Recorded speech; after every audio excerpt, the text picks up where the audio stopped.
Pardon the interruption, but I'm Mike Wilbon. It's National Happy Hour Day, Tone. Which hour makes you happiest? I'm Tony Kornheiser, 8 p.m., baby, bedtime. That's my happy hour. You're dialing it back. Don't you move the clock forward? Can't you get back to 9 p.m.? I did the first night we went to standard time. I got all the way to 9:20. I thought it was a tremendous accomplishment on my part. I really did. I was proud of myself. Welcome to PTI, kids. In today's episode, big games tonight in college basketball, the NBA, and international soccer. But we begin today with the Miami Dolphins defying my prediction and actually upsetting the Baltimore Ravens 22-10. They held Lamar Jackson completely in check.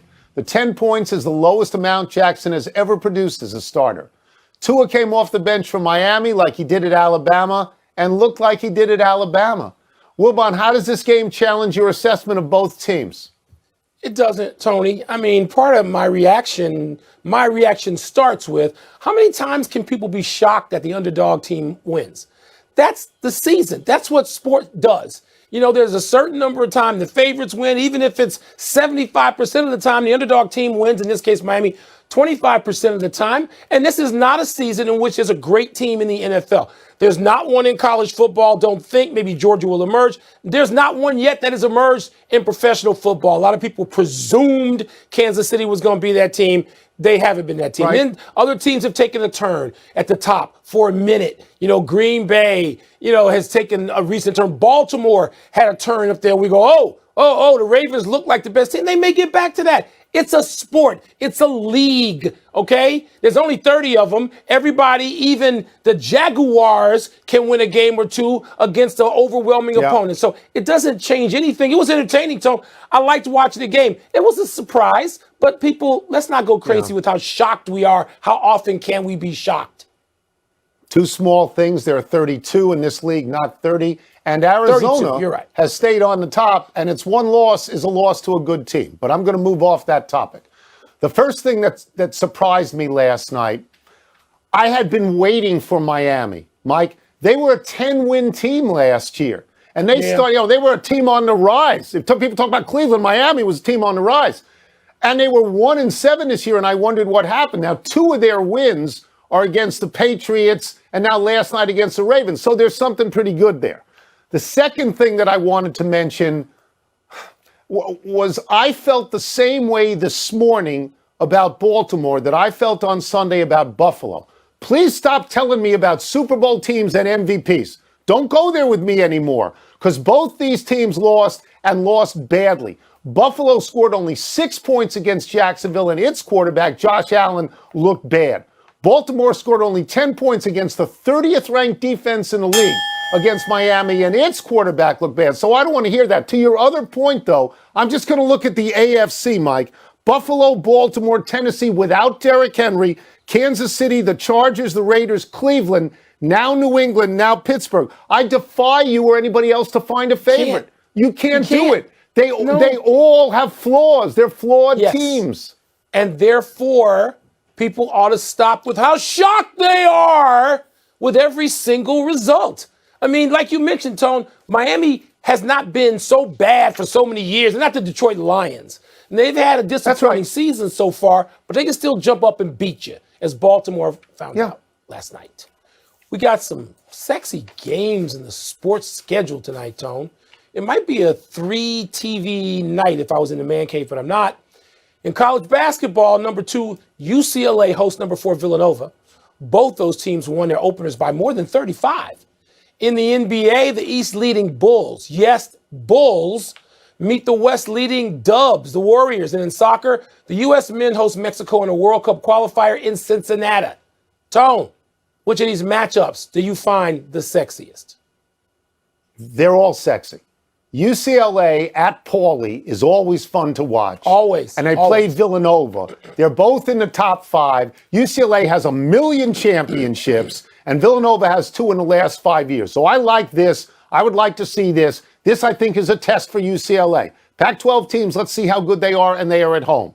The basketball game, going off last year's results, Mike, would be nothing at all, because neither the Bulls nor the Warriors was anything last year. That's right. But one team is 8-3. And one team is 10-1, and Steph Curry is the best player in the NBA right now again. as he used to be. And this, to me, is a test for Chicago. Can they go? It's on the road, right? Can they go on the road and do well? But I'm going to surprise you here. I'm not a soccer guy. To me, the soccer is the sexiest one of all. Because this is the United States, this has something to do with the World Cup. This is for qualifying for the World Cup. This is not a friendly. This is a real deal. And these teams hate each other. They actually hate each other. And so if I get a chance to watch this one, because the loser of this is in some jeopardy for the World Cup, I assume it's on TV. I'd watch this one. Yes, it will be on TV. If somebody says I have to stream it, then I'll just skip it. If I can't turn on and find a channel like we did for the first 60 years of television, then the hell with it. I'm excited about that matchup, Tony, because the United States has won the last two games this summer. Yet the reaction coming from the Mexico team and out of Mexico in general is, yeah, really? Because those games didn't mean anything. You look at us and you sort of want to be us, and that's true with the United States soccer team, the men's team. But this is the game you've got to win. Not all these games are created equal, particularly at a time when internationally teams zoom around the world and they play each other. Not everything is a rivalry game. This is a rivalry game. And by the way, Pulisic is just sort of coming off the bench. He's got an ankle injury that he's recovering from. There's all this interest in who's going to be playing when for the United States of America. Tony, again, in a three TV setup, I would have that on the big 80-inch screen. Because I am interested. That game has more consequence than the others do right now in November. Oh, I totally agree. Not only that, Mike, there's only two big games between the United States and Mexico left because in the 2026 World Cup, Mexico, Canada, and the United States are hosting, so they get in automatically. They'll get in. And in the 2030, which I'm not going to be around for, they go from 32 to 48, so they're both going to walk in. So the game in Cincinnati, and then I think it's in March, the game, in Mexico. And I'm not a soccer guy. We move on. You'll be in the attic. In 9 years, you'll be right there in the attic, taking it all in. I'll be in formaldehyde at some point. Here's a story that's a couple of months in the offing, but it is fascinating to contemplate. The Australian Open is said to be moving towards a policy that would require all players to be vaccinated against COVID. Novak Djokovic is outspokenly an anti-vaxxer. He's the number one player in the world, and he is only one major away from having the all-time men's record. So, Wilbon, who needs whom more, the Australian Open or Djokovic? Joker needs the Australian Open more. I mean, he's the one trying to, break records and just move on and on and on and on. He's the one. He don't want to skip a major at this point, but he may be forced to. I mean, he may be Kyrie'd right out of, that tournament, the way Kyrie is so far out of the NBA season because he doesn't want to comply. And this is no conspiracy. I don't want to hear people say, well, why won't they let this guy? I don't want to see these signs that say, free the Joker. The Joker can be free. I mean, the Joker's got to put some medicine in his arm and then he can be free to play. He really can be. It's his choice. But I don't want to hear about how the Joker is being persecuted, like I hear, particularly here in greater New York sometimes, that Kyrie is being persecuted. No, he needs the Australian Open, all right? So there are new players bouncing up. The men's side needs those new players to bounce up like the women's side has seen with young women come to the fore in international competition. Men's tennis could use that. If Djokovic doesn't play, and Federer is not going to play, and Nadal we think is not going to play, the Australian Open is diminished. It will be the first time since 1999 that none of those three played in a major. 1999 is before PTI and well before what we now refer to in sports as the get-up era. Yeah, I happen to agree with you. I agree with you that Djokovic needs it more. Here's the deal. He's 34, which is not ancient. But he is coming out of a situation at the U.S. Open where he lost to Medvedev, who's 25 and might be the next big thing. Or Tsitsipas might be the next big thing. If Djokovic says, I don't want to play because I don't want a vaccination, I would say, you want to put the hay in the barn, young man. You want to make sure you get this record on your best surface for a major where you've won nine different times at the Aussie. Nine. Let's take a break, but coming up, can Purdue knock off its third top 5 opponent of the season when it plays Ohio State tomorrow? And could number 1 Georgia be tested by Tennessee's highly ranked, high-octane offense? So, I mean, Djokovic, they're not in the draw with him. There's no Nadal. There's no Federer. It's yours for the taking. He's the favorite. You can't walk away from that. Big favorite, Tone. He is. But I don't think he's going to play. I don't think he is. We'll see. Really? Yeah, I think he's going to go. Really? I think he's going to Pardon go. the interruption. We are heading down the home stretch of the college football season and have some intriguing matchups this weekend. So let's head down to Oxford, Mississippi, where we find our great friend from College Game Day, David Pollack. Let me consult my notes here for question one. We will start in the Big Ten, David. Michigan is ranked one spot ahead of Michigan State, which makes no sense to me in Wilbon whatsoever. But now Michigan goes to Penn State. Do you see the Wolverines as vulnerable at all? 100%. Very vulnerable. The last couple of times they've been there, this game has been over quick, fast, and in a hurry. Penn State, I would argue that Penn State should be a ranked team anyways. Remember, they lost to Iowa. They were up 17-3. Their quarterback goes out. It goes bad quickly. They lose to Illinois. But remember, their quarterback was coming back and getting healthy. So I think Penn State's actually a much better team than we think. Michigan has struggled. The Penn State defense is really, really good. Michigan's offense, Corum a little bit banged up at running back. Do they have enough dynamic ability in the passing game to make this a shootout if it became a shootout? I think this is a low-scoring game. I think it's a great game. I think it's a good thing for Michigan that this game isn't at night because it gets crazy at night with that whiteout when they do it. So it definitely helps them. But it's going to be a great football game. Spotlight's on the Big Ten, Tony, this weekend. Big Ten. The Purdue spoiler makers, as people are calling them now, as you know, David, are at Ohio State, the Ohio State University. Purdue's knocked off two top 5 opponents in Iowa and Michigan State, beat the Buckeyes the last time the two teams played 3 years ago. Purdue's going down next week at Wrigley Field, but I don't want to get too far ahead of myself. Does Purdue match up well, David, in this situation? I think they do. Here's the thing about Purdue, man. They're really good. And when I say that, like George Karlaftis, their defensive end, this is a guy that literally is going to be a first-round draft pick. David Bell, a guy that's going to be a highly drafted guy at wide receiver. They've got a lot of talent. Now, Purdue is a team that can throw the football. They don't have balance on offense, which you worry about with Ohio State, the way they're rushing the passer. But here's the thing. They can make Ohio State uncomfortable. And let's be honest about Ohio State. If we're evaluating Ohio State and what they are, struggled versus Nebraska, struggled versus Penn State. They killed all the cupcakes they had early in their season, won by, 40-plus points. They've looked very human the last couple weeks. I think they have a lot to prove, a good Purdue team. This might be the best win they've had on their schedule so far. More to come in the future. But I'm still learning about Ohio State. I definitely don't look at Ohio State and think, oh, let's put them in the playoff like I did maybe before the season. Well, it seems like we don't have to learn anymore about number 1 Georgia, David. Your guys and their dominating defense head to Tennessee to play one of the best offenses, not just in the conference, but in the country. I don't see this as a big challenge for the Dogs on Saturday, but do you? Do you see them being vulnerable in any way? I think because Tennessee's offense is so potent, it's the second fastest offense in all of college football. They averaged 15 points in the first quarter. Georgia's given up 12 or 14 the whole season in the first quarter. So we're going to know right out the jump because that's when Tennessee's at its best, when you're trying to catch up with that tempo. I think Georgia can score on them. I think Georgia can run on them. So I think Georgia will run away and win at the end, but I do think this will be a close game. And listen, I'm still evaluating, just like you guys are, how big a separation there is between Georgia and everybody else. We've seen Alabama play Tennessee. We've seen Ole Miss play Tennessee. We've seen those games be relatively close games. So I'm looking forward to seeing Georgia go in a tough atmosphere. And here's the thing, Mike.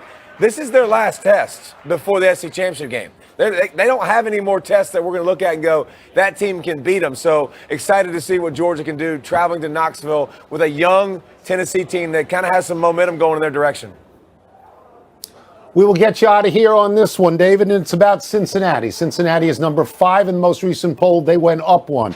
They are at South Florida. When you evaluate Cincinnati, do you honestly see them as a playoff-level team?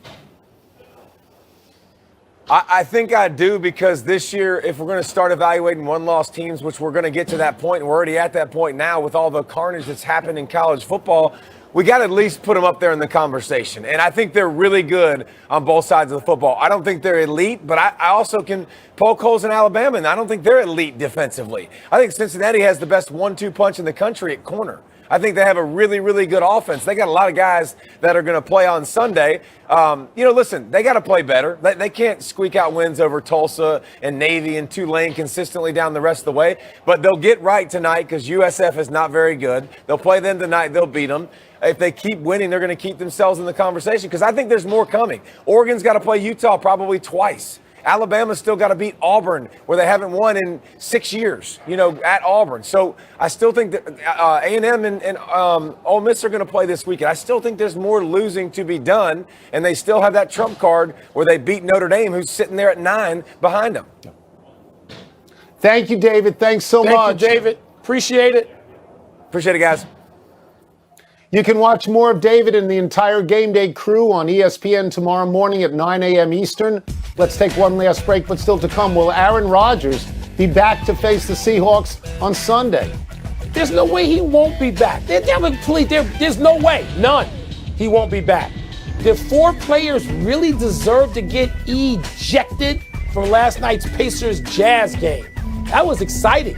There's some roughhousing. Did you actually pick Northwestern? Did you pick Northwestern to win next week? Did I stammer? But not this week.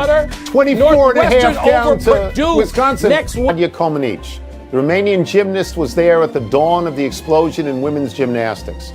First there was the Russian Olga Korbut in Munich in 1972, then Comaneci in Montreal in 1976, and then the American Mary Lou Retton in Los Angeles in 1984.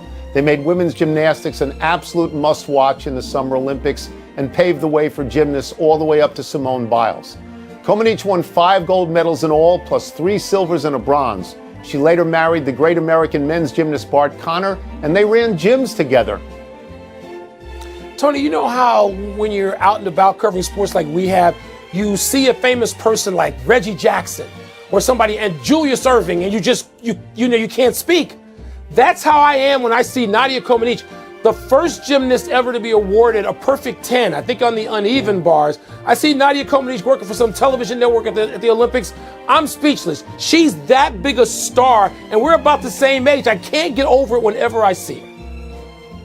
Happy anniversary, Barry Sanders. On this day 33 years ago, in his Heisman Trophy season at Oklahoma State, Sanders rushed for 5 touchdowns in a rout of Kansas. That set the D1 record for rushing touchdowns in a season of 29. Sanders ended the year with 37 rushing touchdowns, a record that still stands and doesn't count the 5 more he scored in the Holiday Bowl. In 1988, Sanders set college football records for most rushing yards, most total yards, most points, most touchdowns, and most rushing touchdowns. He had 4 games where he rushed for over 300 yards and scored at least 3 touchdowns 9 times. Pretty good, huh? Tony, look, I know that Jim Brown had great seasons and Gale Sayers at Kansas had great seasons and Eric Dickerson at SMU, and there's people who've had great seasons. No season is better than that season that Barry Sanders turned in. Nobody's season in college ever. Nope. Happy trails to Arizona State at the buzzer. We're doing this strictly for the video, which is tremendous. With 1.7 seconds left in their game last night, down 2, UC Riverside's Will Tattersall inbounded the ball to J.P. Moorman II, who avoided a defender and heaved the ball 60 feet in the air. Boom goes the dynamite. Down goes Arizona State, another of Wilbon's hometown schools, 66-65. I could go on about what a crushing defeat this is at home for Arizona State, but why bother? Just keep showing this video. Tony, if people hear laughter just off the set here where I am, it's coming from Richard Jefferson, a Wildcat from U of A, who of course would be laughing at the Sun Devils' misfortune, because that is one of those killers. People are going to remind those players at Arizona State of that shot and that loss for the rest of their lives. One update, apparently USA-Mexico is on ESPN2 at 9 Eastern tonight. The Deuce, usually our home. Let's go quickly to the big finish. Let's do Rudy Gobert, Miles Turner, Donovan Mitchell, and Joe Ingles all got ejected after a dust-up last night. Was that deserved? No, Gobert had to go, but not everybody else. Come on now. College football is reportedly leaning once again toward a 12-team playoff. I hate this idea, Tony. Are you excited? No, 4 is really good. I'll live with 8. 12 is ridiculously bad. Ridiculously bad. The Ottawa Senators now have 9 players in COVID protocol. Your thoughts? This is sort of a shock in Canada, Tony, where they have gone through seasons and the NHL went through a bubble and they didn't have this issue. And this seems sort of out there. Rob Gronkowski, Antonio Brown, out for the Buccaneers against the football team. Is that significant?